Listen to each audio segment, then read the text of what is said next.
Good afternoon, Penpower V8 League racers. The next race that we're going to be at is at Snetterton, the 300 layout. It's 2.97 miles long, 13 turns. It's a bit of an unusual course. It's got some very tricky corners on it. And I would highly recommend, rather than watching this video, that you watch the Snetterton 300 layout tutorial done by Driver 61. He does that tutorial turn by turn in quite a bit of detail while driving a Radical, which is a little different than the big V8 that we're racing with, but he has a number of very good pointers as to braking zones and turn-in spots. So please take a look at that. I'll do my best to try and replicate that here. This lap is done in late afternoon condition, dynamic weather. It happened to be overcast, 65-degree track temperature. The winds from the northwest at 5 miles an hour.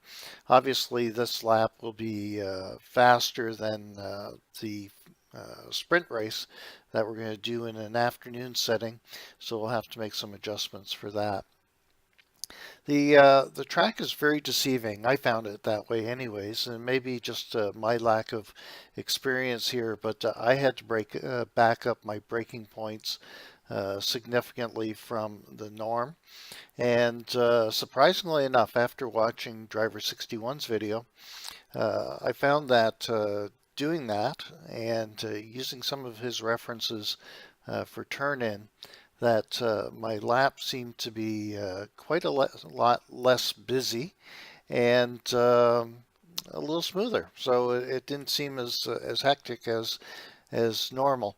So we'll go through this as always, turn by turn. I'll give you my interpretation of where we're braking, where we're turning, and then run the lap through once uninterrupted. We're on the start-finish straight here, and just approaching the start-finish line.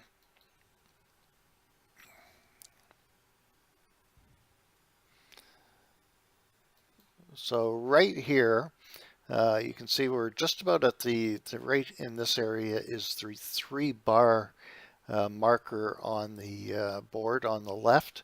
They do their signage a little differently here in Britain. Not 300, 200, 100. It's 3 strokes, 2 strokes, 1 stroke. But you also have in this area, you have the line, the pit exit line that goes right across the track.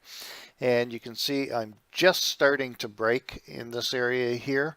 I wouldn't brake too much later than this.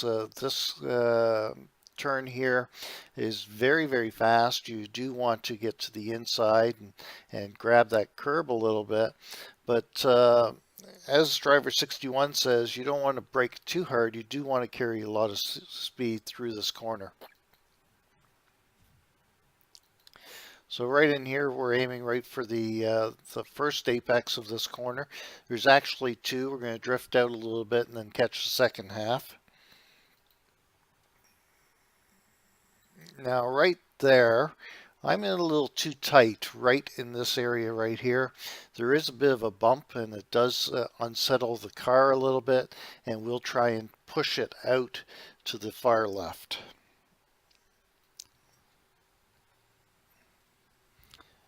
Critical braking zone here. You can see the 2 board, and I've already started to brake again in this area. This turn-in needs to be a little later than what I normally do in order to be able to get the apex. Now, in this particular corner, you'll see that I went in just a little bit too hot and did miss the apex on exit.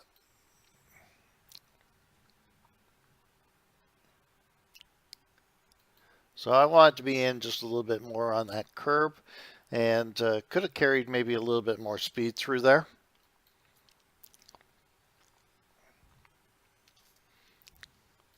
Now this corner coming up, very deceiving for me because prior to watching Driver 61's video, I was braking very, very late into this, and after watching it, I came to the realization that I needed to brake earlier in this section here in order to carry some speed through the middle of the beginning portion and the middle of this corner.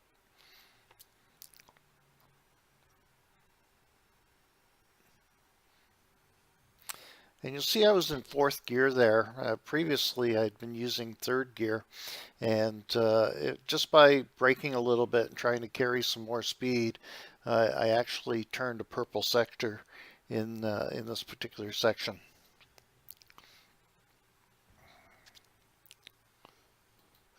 Again, here very easy to wait to brake too late in this area.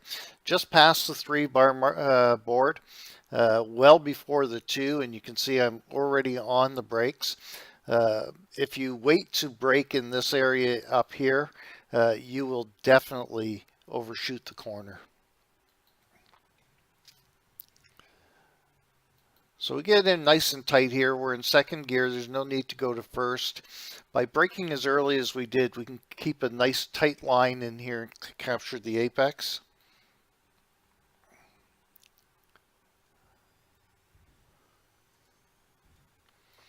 Hamilton corner. Still haven't got this one down just right, but when you see the sign Hamilton right here, it's your indication to turn in. And again, there's no need to downshift there. You can take that in fourth gear. And in this particular corner, I don't let the car go out quite as far as I should have, but there's an opportunity there to use more of the track. And really tricky in here, there's a bump right across the road here that kind of upsets the car a little bit. You can, when you get to the corner, take a fair amount of curb, but you have to watch that the car doesn't push too far out to the left-hand side.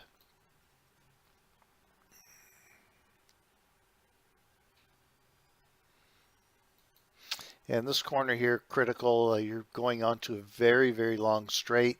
You want to make sure that you're well over to this side and then turn in to capture the apex. The apex is actually way up in this area here.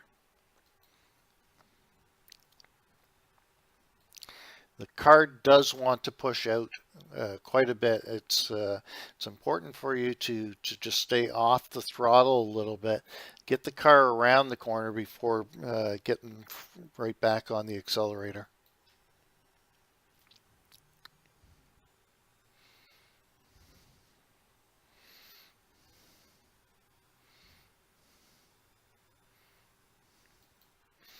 So this complex that we're coming up to, 3 board is right in this area, 2's right up here. We'll be braking right around that area, maybe just a little bit before. Let's just forward it. There we are. So we're almost on full brake just before that board. This complex here, very difficult. You've got a tight right hand or left-hander. You need to tuck the car up, right up on the left-hand side, downshift, and then make a right-hand corner. That curb that's on the right can really, really upset the car. I've tried straddling it with no luck, no consistent luck anyways, and I've come to the realization that it's probably best just to stay off the curb in that area. So we're down to third gear, rounding the corner. We're going to downshift one more gear before the right.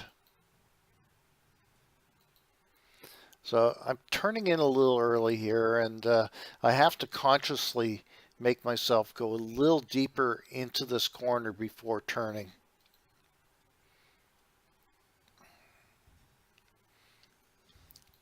So this is the bomb hole. Inside here is the curb. The road does drop away a little bit. It's cambered a little bit.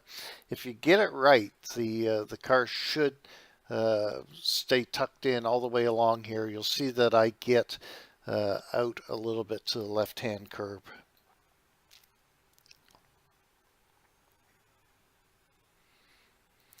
Now this very, very, very, very long right-hander is a bit of throttle balance. You'll see that I'm on full throttle here, but I back out of the throttle and then just feather it around for the last portion.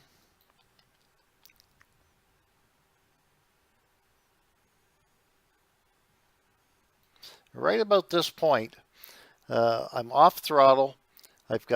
There's two more of these bullards that we're going to pass, and right in this area here you want to get all of your braking done and downshift into second gear. Be very careful on this curb on the left. If you hit it too hard, it will greatly upset the car and want to flip you over.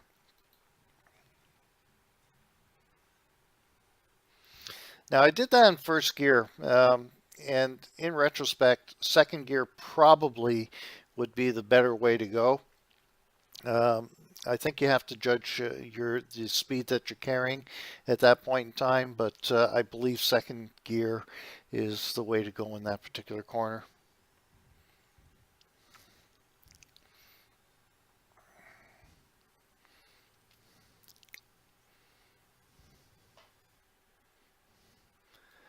And that's a 148.6 lap. Going to go through it again and uninterrupted this time.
And there you have a lap with Snetterton 300 circuit.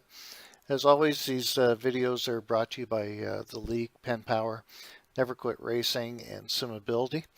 The setup for this particular lap will be on the home website, and the video will be uploaded both to the home website and to my YouTube channel.